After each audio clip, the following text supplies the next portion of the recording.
Pada pertandingan dengan format 3 kali 30 menit ini, Laskar Wongkito Sriwijaya FC mencetak 6 gol di babak pertama, melalui 3 gol milik Adam Alis di menit 3, 6, dan 9, 2 gol milik Jalilov di menit 12 dan menit 24, serta 1 gol milik Iksan Kurniawan menit 22. Pada babak kedua, Sriwijaya FC mencetak 3 gol melalui Jalilov menit 38, Yu Yungko menit 42, dan Makan Konate menit 56. Di babak terakhir ini, Sriwijaya FC yang merotasi pemain menambah 5 gol masing-masing melalui Beto, Yogi Rahardian, Rizky Dwi, serta Samuel. Akibat banyaknya serangan dan konsentrasi yang pecah di babak ketiga ini, PS Putra Lalan membuat gol bunuh diri pada menit ke-83.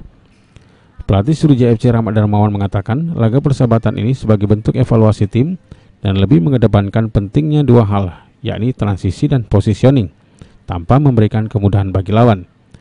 Menurutnya, pihaknya juga menekankan tim tidak bermain mudah bagi lawan, selalu menyerang termasuk menutupi kekurangan yang bocor dan merespon penguliran dada, agar pemain tidak kehilangan bola dan terus melakukan pressing.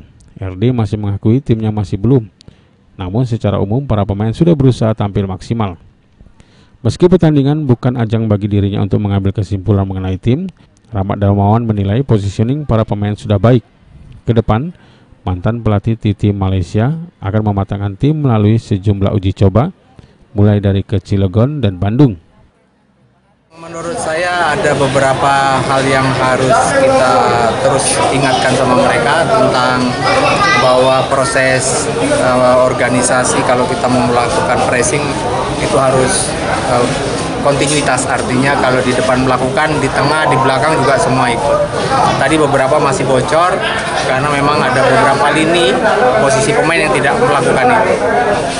Yang umum nggak ada lagi. Saya rasa kita terus tinggal menambah kualitas lawan uji coba untuk semakin mengetahui.